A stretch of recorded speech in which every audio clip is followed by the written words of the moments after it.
It's Wednesday, October 15th, 2025, and this is Chapter 18 of On the Shortness of Life by Seneca the Younger. Life is exhausting, dear Paulinus. Steer away from the tempest of busy time and find a tranquil harbor to cruise into. Think of all the big waves you have met in both public and private, how you have known the bittersweet taste of power and the dissatisfaction of labor. Remind yourself that enough is never enough, that being in a state of leisure is often an illusion.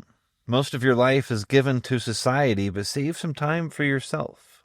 I'm not proposing you lead an indolent existence and trade the joys of social intercourse for sleep. A life that is not busy isn't necessarily idle. On the contrary, you'll be able to do more satisfying work and be happily engaged with your day, even in retirement. You should know I consider the history of the world without bias toward state nor religion. A man is not loved if he never takes a side, but I believe it is more important to know yourself than, say, the corn business. Remember, you are endowed with a powerful mind, designed to comprehend the most challenging subjects. Recall also the studying from your earliest years, enough learning that you might be entrusted with managing 1,000 corn cobs, while you dreamt of something greater. The world of commerce is not that sophisticated, and there are lesser men perhaps suited to such jobs. Oxen are more appropriate for the hauling of heavy loads than thoroughbred horses. Who puts a cart behind a racehorse?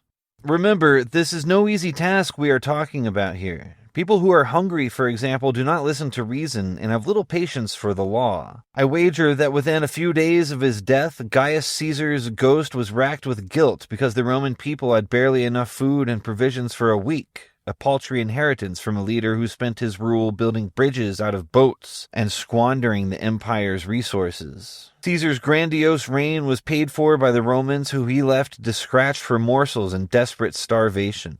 Our dearly departed leader's efforts to play the mad foreign king almost caused a famine, and what surely would have been the destruction of Rome following the entire populace's destruction.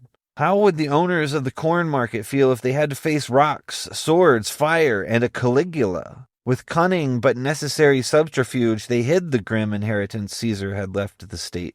Often it is better to hide an illness from the patient because just the mere awareness of a disease can bring about death.